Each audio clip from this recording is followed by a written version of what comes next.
tema que pues nos ha causado muchísima inquietud y sobre todo pues nos han llegado muchos comentarios al respecto y que tiene que ver con el crecimiento que se está dando en Puerto Vallarta, que se está dando en Bahía de Banderas. En fin, todo esto en cuanto al tema de la vivienda sobre todo y también pues en la instalación de hoteles, de nuevos hostales. Y para ello el día de hoy yo saludo con muchísimo gusto al doctor José Alfonso Baños Francia. Él es urbanista, investigador y profesor del Centro Universitario de la Costa de la Universidad de Guadalajara. Y como siempre lo saludo con muchísimo gusto.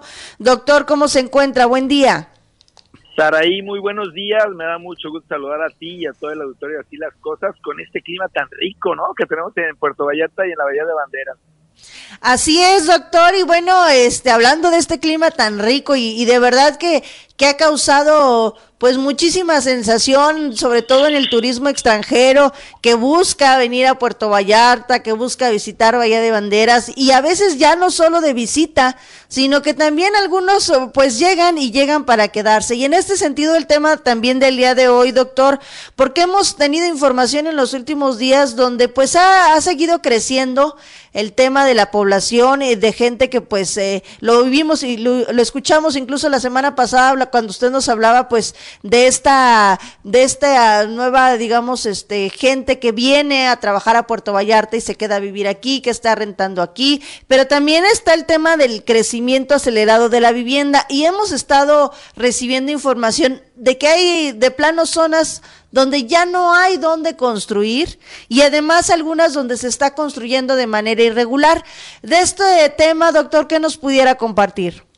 Fíjate que es muy interesante, Saraí, porque lo que percibimos es que hay un fenómeno contradictorio. Por un lado, sí, efectivamente hay un boom inmobiliario, hay un crecimiento muy importante de ciertas zonas, particularmente en la franja turística con vivienda pues de segunda residencia y también en las periferias para vivienda de escasos ingresos, ¿no?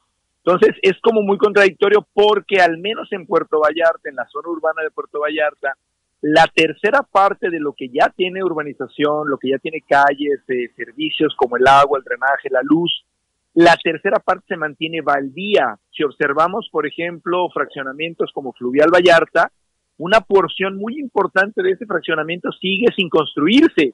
Y si observamos en toda la ciudad y en el Bahía de Banderas también hay muchos manchones de manzanas que no están construidas porque hay un proceso de especulación, es decir, los propietarios de esos terrenos están esperando obtener el valor más alto del predio para poderlo vender y pues capturar la mayor ganancia, ¿no? Ese fenómeno se conoce como la engorda de terrenos, es como si engordáramos una vaca hasta que está bien gordita y entonces ahora sí le sacamos la mayor carne. Bueno, algo similar sucede en todas las ciudades, pero en Puerto Vallarta en particular es un fenómeno muy complejo porque el quien no puede acceder a esta vivienda de altos ingresos, pues se tiene que desplazar cada vez más alejado y lo vemos en fraccionamientos, por ejemplo, de la Desembocada hacia Las Palmas, cómo se está dando una serie de fraccionamientos irregulares, o si lo vemos en Bahía de Banderas, pues en ciertas colonias fuera de los centros de población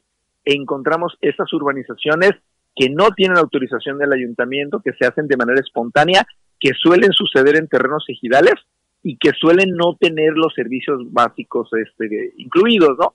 Entonces es un fenómeno muy contradictorio porque por un lado se está demandando suelo, el suelo existe, está en la ciudad, pero no se está metiendo al mercado de suelos porque los propietarios están especulando con esos terrenos.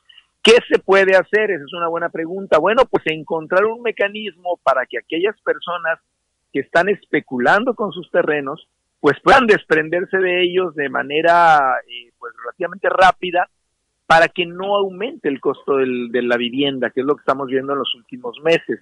Ha subido el precio de la vivienda porque por oferta y demanda, cuando ya no hay suficiente oferta de terrenos y hay una demanda importante, pues el precio se vuelve hacia arriba, ¿no? Entonces me parece que por ahí hay mecanismos que los ayuntamientos no están considerando. Habría que generar una serie de mecanismos mixtos, alternativos, para que pues se liberara esos predios que están ahorita especulándose, que pudieran introducirse al mercado y a ver si en un momento bajan por ahí los precios. Así que de manera general es lo que nosotros percibimos.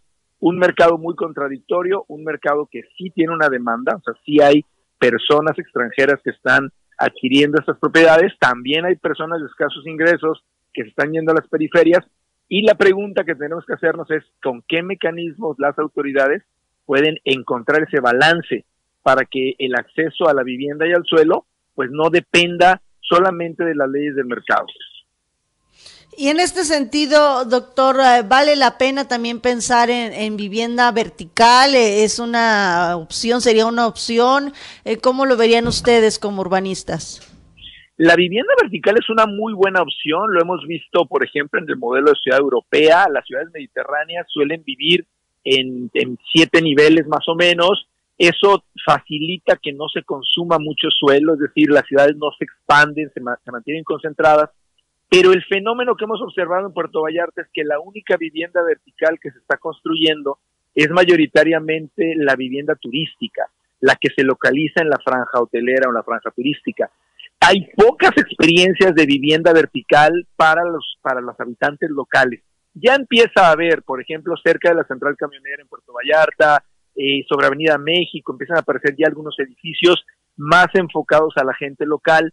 Salvo otras experiencias como la Aurora o la zona ahí de Sauces, la mayoría de los vallartenses no viven en vivienda vertical, o sea, la gente local. La vivienda vertical, en el caso de Bahía de Banderas y de Puerto Vallarta, se enfoca a un mercado muy específico, que son extranjeros o gente de fuera que compra como una inversión o para venir de vacaciones o para rentarlo en plataformas digitales de hospedaje. Entonces, lo que habría que encontrar también como una fórmula interesante sería ¿cómo hacemos que en zonas como el Pitillal, el Coapinole o en las poblaciones adentro de la Bahía de Banderas como Mezcales y demás, pudiéramos empezar a tener esquemas de vivienda más en vertical, 5 o 6 niveles, y que la gente local pudiera acceder a vivienda pues en mejores condiciones y sobre todo mejor localizada, Saraí, porque ahorita vemos que desplazarse, por ejemplo, a fraccionamientos como Ecoterra, significa por lo menos 1 hora de traslado de donde vivas. Si una persona trabaja, por ejemplo, en el sur de Puerto Vallarta y vive en Ecoterra, tiene que dedicarle 2 horas de transporte al día para poder llegar a su trabajo. Eso también está metiendo mucha tensión a la movilidad intraurbana, que es lo que vemos como cada día la movilidad está más pesada. Entonces que nos tenemos que desplazar cada vez más lejos. La vivienda idealmente tiene que estar cerca del lugar de trabajo para reducir los desplazamientos. Así que yo creo que la vivienda vertical es una buena alternativa, pero hay que enfocarla al segmento de vivienda local y no tanto para hacer grandes negocios inmobiliarios en la franja turística. Sin duda, doctor, un tema que seguramente tendrá que ser debatido, tendrá que ser analizado, porque bueno, en el caso de Bahía de Banderas, ahorita precisamente que platicábamos con un regidor, nos señalaba que más de 190 colonias irregulares tan solo en esa zona, y pues en el caso de Puerto Vallarta, ya lo mencionaba usted también, está creciendo en la periferia, y hay pues colonias que precisamente por este motivo no pueden tener servicios de ninguna clase. Pues le agradezco mucho, doctor, estamos pendientes la próxima semana del tema que nos aborda, y por lo pronto le deseamos que tenga excelente inicio de semana.